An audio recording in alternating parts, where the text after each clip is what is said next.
முதல்வர் பதவி விலக வேண்டும். எதுக்கு முதல்வர் பதவி விலக வேண்டும் சொல்லு? சரி, பதவி விலகிட்டார், நீ நின்று ஜெயிச்சிருவியா? உனக்கு ஓட்டு போட்டுருவாங்களா? உன்னால முடியுமா? திராணி இருக்கா? அவ்வளவு தூரம் பேசுறீங்களா? நிக்க ஜெயிங்க, முன்னாடி ஜெயிங்க.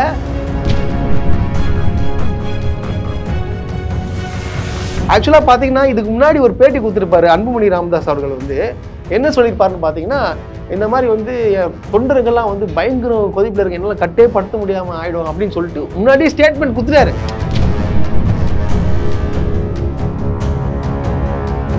எல்லாரும் தோத்தன போறீங்க. இப்ப லேட்டஸ்டா இப்ப நீங்க தேர்தல் உங்க வைஃபை நிக்க வச்சீங்களா, என்ன ஆச்சு? மக்களுக்கு தெரியும் உங்களுக்கு எவனும் ஓட்டு போட மாட்டான், நீங்க ஜெயிக்கவே முடியாது. உனக்கு என்ன கதர் முதல் தெரியுமா உனக்கு? அதான் நீ சந்திச்சு அதைத்தான் விளக்கம் கொடுத்தாச்சையா, நீ ஏன் வந்து கேட்டுட்டு இருக்க? உன்னை யாரு கூப்பிட்டது முதல்ல? நீ அரசியலே கிடையாது, நீ அவுட்டு வெளில போ, கிளம்பு. நீ ஏன் வந்து நிற்கிறீங்க?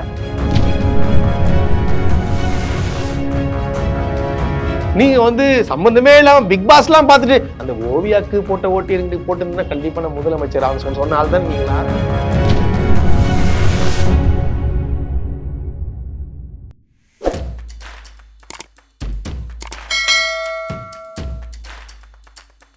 ரோஸ்ட் பிரஸ் நேயர்களுக்கு அன்பு வணக்கம். நிகழ்ச்சிக்குள்ள போறதுக்கு முன்னாடி லைக், ஷேர், சப்ஸ்கிரைப் பண்ணுங்க. வாங்க நிகழ்ச்சிக்குள்ள போலாம். நேத்துல இருந்து பாத்தீங்கன்னா ஒரே போராட்டமாவே வெடிச்சிருக்குதுங்க. என்னன்னு சொல்லிட்டு பார்த்ததான் தெரியுது, இந்த பாமகவினர் பயங்கரம் போராட்டம் பண்றாங்க. அதாவது உட்கார்ந்து ரோட பிளாக் பண்றாங்க, அப்படியே கடையெல்லாம் மூட சொல்றாங்க. ஏகப்பட்ட ஒரு பிரச்சனை நடந்துட்டு இருக்கு. அப்படியே வந்து அதாவது பெரிய ஒரு பிரச்சனையான மாதிரி பயங்கரமா வந்து போராட்டம் பண்ணி, அப்படி என்னதான் பிரச்சனை ஆச்சுன்னு சொல்லிட்டு உத்து பார்த்ததான் தெரியுது. ஆக்சுவலா வந்து முதல்வர் அவர்களை வந்து ஒரு பத்திரிகையாளர் ஏர்போர்ட் போகும்போது வந்து கூப்பிட்டு கேட்கறாங்க, அந்த மாதிரி வந்து அதானியை வந்து ரகசியமா வந்து நீங்க சந்திச்சிங்களே எதுக்காக அப்படின்னு சொல்லிட்டு கேட்கறாங்க. யாரு கேட்டேன்னு கேட்டா ராமதாஸ் அவர்கள் வந்து கேட்டிருக்காரு அப்படின்னு சொல்லிட்டு கேட்டிருக்காங்க. அவருக்கு என்ன சொல்றாரு, எனக்கு நிறைய வேலை இருக்கு, அவருக்கு வேலை இல்லை, அதனால தான் அறிக்கையெல்லாம் விட்டுட்டு இருக்காரு அப்படின்னு சொல்லிட்டு சொன்னாங்க. இதுல என்ன பிரச்சனை? இதுல என்ன பிரச்சனைன்னு கேட்கறேன். அவர் கேட்கறாங்க, எனக்கு நிறைய வேலை இருக்கு. முதல்வருக்கு வேலை இருக்குமா இருக்காதா இல்லையா? அதே போல பார்த்தீங்கன்னா இவர் கேட்ட கேள்வி என்னன்னா, முதல்வர் அவர்கள் வந்து நீங்க ஏன் வந்து ரகசிய சந்திப்பு வந்து அதானியை சந்திச்சேன்னு சொல்லிட்டு கேட்கிறாரு. அதானி விவகாரத்துல தமிழ்நாட்டுல வந்து சந்திச்சதா சொல்றாங்க. துறைமுறை அமைச்சர் சொல்லியிருக்காரு, நீங்க ட்விஸ்ட் பண்ணிட்டு இருக்காதீங்க. புரிதுங்களா? எப்படி வந்து கேட்கறாங்கன்னா அதுக்கு சாதம் தெளிவா சொல்லிட்டாரே. இதுதான் இதுக்கு முன்னாடி ஆல்ரெடி பாத்தீங்கன்னா அந்த துறை அமைச்சர், அதாவது சம்பந்தப்பட்ட துறை அமைச்சர், மின்சாரத்துறை அமைச்சர் திரு செந்தில் பாலாஜி அவர்கள் வந்து 3 நாட்களுக்கு முன்னாடியே வந்து பதில் அளிச்சாச்சு. 3 வருஷமா வந்து எங்களுக்கும் அவங்களுக்கும் சம்பந்தம் கிடையாது, அதுக்கு முன்னாடி வேணா இருந்திருக்கான வாய்ப்பு இருக்கு அப்படின்னு சொல்லிட்டாங்க, தெளிவா சொல்லிட்டாங்களே. இப்ப சந்திச்சேன் ரகசிய சந்திச்சேன்னு சொல்லிட்டு சொல்றாங்க எல்லாரும். ஏன் சந்திச்சீங்கன்னு சொல்லிட்டு கேட்கலாம்ல, அது ஏன் கேட்க மாட்டீங்க? அது கரெக்டா சொல்லணும்ல. இந்த டைமுக்கு நீங்க ஏன் போய் பாத்தீங்க, உங்களுக்கு சந்திக்க வேண்டிய விஷயம் என்னன்னு சொல்லிட்டு சொல்லணும். ஆதாரமே இல்லாம இஷ்டத்துக்கு எதுக்கு சந்திச்ச, இதுக்கு வந்து முதலமைச்சர் வந்து பதில் சொல்லணுமா? இல்லைன்னு சொல்லிட்டு 3 நாள் முன்னாடி சொல்லியாச்சு. அப்ப திருப்பி வந்து அதை பத்தி நீங்க கேட்டு ஒரு தசை திருப்புற மாதிரி பண்ண எப்படி இது? எனக்கு ஒரே ஒரு விஷயம் மட்டும் நான் கேட்க விரும்புறேன். அதாவது பாமக வந்து இப்ப யாரு கூட கூட்டணி இருக்காங்க? பிஜேபி கூட கூட்டணி இருக்காங்க. மோடியும் அதானியும் வந்து பிளைட்ல போனாங்களே, அப்ப ஏன் போனாங்கன்னு சொல்லிட்டு இவங்க ஏன் கேட்க மாட்டாங்க? ஊருக்கே தெரியும் 2200 கோடி வந்து கடன் குத்துறாங்க அதானிக்கு. அது ஏன்னு சொல்லிட்டு கேளுங்க. 2200 கோடி குத்துக்கிறீங்களா, ஏன் குத்தீங்க? அது அப்படி கேளுங்க போயிட்டு. ஏன் இவங்க அவங்கள கேட்க மாட்டாங்க? கூட்டணி இருக்குது யாருங்க? அதானிக்கும் மோடிக்கும் பயங்கர தொடர்புன்றது ஊருக்கே உலகத்துக்கே தெரியும். அது ஏன் இவர் கேட்க மாட்டாருன்னு நான் கேட்கிறேன். ஏன்னா தமிழ்நாட்டுக்குள்ள வந்து ஒரு பிரச்சனையை உருவாக்கணும்.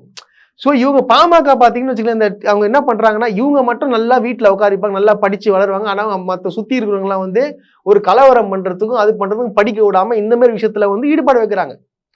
அங்கே இருக்கிறவங்களுக்கு யாருக்குமே தெரியாது என்ன பிரச்சனை, எதுக்கு நம்ம போராட்டம் பண்ணுறோம்னு சொல்லிட்டு அந்த அளவுக்கு ஒரு தூண்டுதல் விடுறாரு.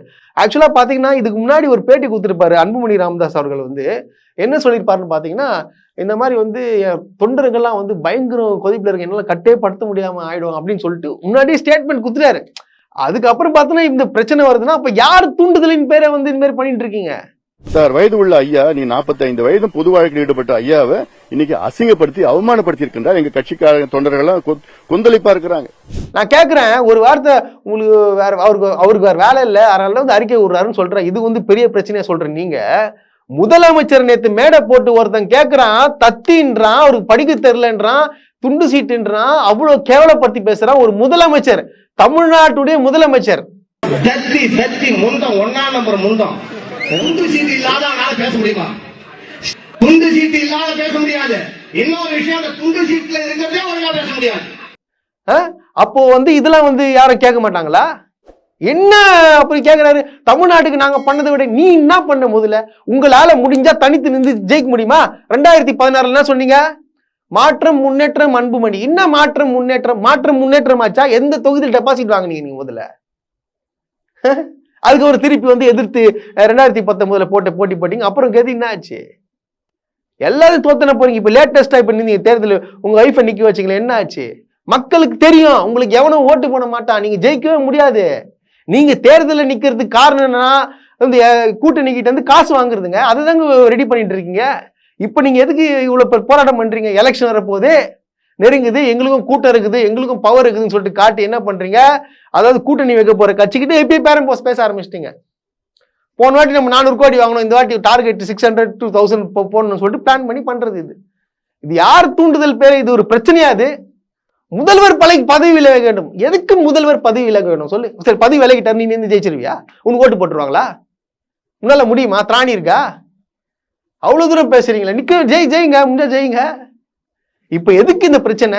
எதுக்கு அதாவது நீ போய் இறங்கி போராட்டம் பண்ணு, நீ போயிட்டு இறங்கி போராட்டம் பண்ணு, நீ உக்காரு, நீ இது பண்ணு.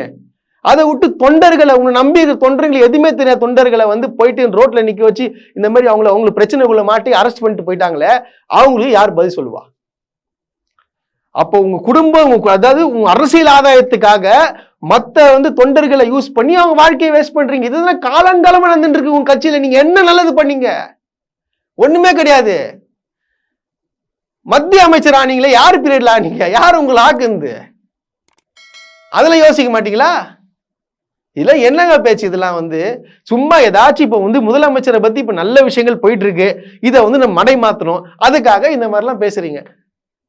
பாவம் தொண்டர்கள் அவங்களை எதுக்கு திரும்ப யூஸ் பண்றீங்க? நீங்க இந்த கொளுத்துறதுக்கு இந்த மாதிரி விஷயத்தான் யூஸ் பண்றீங்க. ஆனா நீங்க மட்டும் உங்க குடும்பத்தை எல்லாம் நல்லா படிச்சு நல்லா முன்னேறி எல்லாம் போயிடணும்.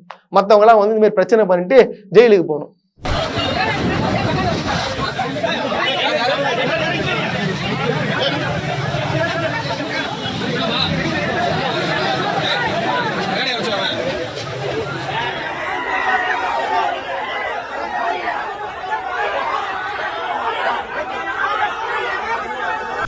இது என்னங்க தூண்டுதல்? இது அதாவது நீங்க என்ன திரும்ப விதைக்கிறீங்க? உங்களுடைய அதாவது ஒரு கூட்டத்தையே ஒரு முட்டாள் கூட்டமா ஆக்கி வச்சுட்டு இருக்கீங்க நீங்க. அதுக்கப்புறம் பாத்தீங்கன்னா திருப்பி இந்த போராட்டம்ன்றது ரெகுலரா நீங்க பண்றது. எவ்வளவு போராட்டங்கள் பண்ணிருக்கீங்க? இந்த ரயில் மறியல் போராட்டம், ட்ரெயின்ல போறவங்களை கல்லு தூக்கி அடிக்கிறீங்க.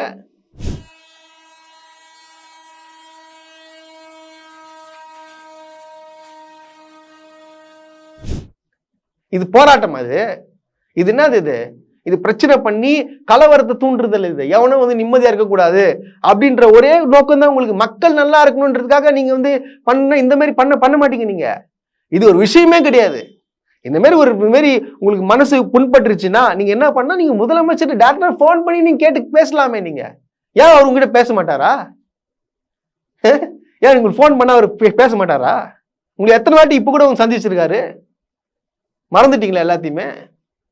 நாகரிகமா பேசணும். இப்ப போராட்டம் பண்றவங்க எவ்வளவு அசிங்கமான வார்த்தைகள் அவர் முதலமைச்சரை திட்டி இருக்கிறாங்க, அதெல்லாம் பார்க்கணும்ல. அப்ப நீ இதை பத்தி அவர் எதனா பேசுவாரா? நீங்க சொல்லுங்க. இப்ப நீங்க பேசுறதெல்லாம் கரெக்ட்னா இப்ப இதே நீங்க பத்தி பேசணும்ல. இதெல்லாம் இருக்கட்டும், நீங்க பேசுறீங்க கரெக்ட். ஒரு சம்பந்தமே இல்லாம உள்ள பெரிய ஒரு அரசியல் முதியவரை இப்படி அசிங்கப்படுத்திருக்க கூடாது. முதல்வர் கண்டிப்பா மன்னிப்பு கேட்கணும். யாரு? நம்ம அண்ணன் தாத்தா சீமான். எதுக்கு நீ திடீர்னு வர இங்க? ஏன்னா அமௌண்ட் சொல்லி உங்க டீம்ல கொடுக்க ஆரம்பிச்சிட்டாங்க. நீ எதுக்கு பேசிட்டு இருக்க? அவங்களாச்சு எம்பி எம்எல்ஏ எல்லாம் ஆனவங்க. நீ யாரு? நீ முதல்வரத்துக்கு டெபாசிட் வாங்க துப்பில்லாத நீ. உன் கட்சியில 10 பேரோட கிடையாது, இல்ல காரு துப்பிட்டு போயிட்டு இருக்கான். நீ என்ன முதலமைச்சர் தப்பா பேசிட்டாங்க, உனக்கு என்ன கதை முதல் தெரியுமா உனக்கு? அதான் நீ சந்திச்சு அதைத்தான் விளக்கம் கொடுத்தாச்சையா. நீ ஏன் கேட்டுட்டு இருக்க? உன்னை யாரு கூப்பிட்டது முதல்ல? நீ அரசியலே கிடையாது, நீ அவுட்டு வெளில போ, கிளம்பு. நீ ஏன் நிற்கிறீங்க? சும்மா உக்காது நீ எதனா ஒன்று பேசணும்னு. ஏன் பத்திரிகையாளர் தயவு செய்து எதுக்குப்பா இந்த ஆள்கிட்ட மைக் நீட்டுறீங்க? வேஸ்ட்டுப்பா. இதுக்கப்புறம் அது ஒன்றுத்துக்கும் பிரோஜனம் இல்லை. சும்மா பேச. இது நான் என்ன சொல்றேன்னா, இது ஒரு சும்மா ஒரு மென்டல் ஆயிட்டுக்கிறாப்புல ஆளு. இதுக்கு தெரிஞ்ச ஒரு அரசியல் என்ன, மைக்கு முன்னாடி பேசுறது மட்டும்தான், வேற எதுவுமே தெரியாது. நான் இன்னும் மறுபடியும் சொல்றேன், சம்பந்தமே இல்லாம நீங்க வரக்கூடாது இதுக்கப்புறம், புரியுதா? சீமானே உன்னதான் சொல்றேன், தயவு செய்து வராத. இன்னும் எதுவும் தெரிஞ்சுன்னு வந்து பேசணும், சும்மா வந்து ஏதாச்சும் பேசணும் பேசக்கூடாது. உன்னை யாரும் கூடவே இல்லை, கிளம்பு நீ முதல்ல. ஆனவனா அதாவது இந்த சின்ன சின்ன விஷயத்துக்கெல்லாம் கூட முதலமைச்சர் பதவி இழக்கணுமா? மக்கள் ஓட்டு போட்டு இவர் தான் முதலமைச்சர் அப்படின்னு சொல்லிட்டு மக்களா வந்து விரும்பி ஓட்டு போட்டாங்க, புரியுதுங்களா? அவர் முதலமைச்சர் ஆயிருக்காரு, மக்களுக்கு என்னென்ன செய்யணுமோ செஞ்சுட்டு இருக்காரு. இதுக்கெல்லாம் முதலமைச்சர் பதவி விலகு, எதுக்கு பதவி விலகணும்னு நான் கேக்குறேன். உங்களுக்கு யாரும் ஓட்டு போட மாட்டாங்க, அதான் உண்மை ஃபேக்ட். நீங்க வந்து சம்பந்தமே இல்லாம பிக் பாஸ் எல்லாம் பார்த்துட்டு அந்த ஓவியாக்கு போட்ட ஓட்டு இருந்து போட்டு கண்டிப்பா நான் முதலமைச்சர் ஆகணும் சொன்ன ஆள் தான் நீங்களா? ஓவியா கூட கம்பேர் பண்றீங்க? நீங்களாம் எப்படிங்க ஒரு அரசியலுக்கு வந்து இந்த மாதிரி பண்ணீங்கன்னா, இதெல்லாம் வந்து உங்களுடைய இது வளர்ச்சிக்காகவும் உங்களுடைய சுயநலத்துக்காகவும் மொத்த உங்களை சுத்தி இருக்கிற வாழ்க்கையை வந்து நீங்க அழிக்கிறீங்கன்னா, நீங்க ஒரு நல்ல தலைவரா அன்புமணி ராமதாஸ் அவர்களே? தயவு செய்து இதுக்கு பதில் சொல்லுங்க. சும்மா வந்து முதலமைச்சரை வந்து இந்த சாதாரண விஷயத்துக்கு வந்து இவ்வளவு பெரிய குற்றம் சாட்டி அவரை பதவி விலகுன்றது, போராட்டம் பண்றதுன்றது ஏத்துக்கொள்ள முடியுமா? நான் மறுபடியும் சொல்றேன் கேளுங்க. உங்களுடைய கூட்டம் காட்டுறதுக்கு வேற வழி இருக்குது.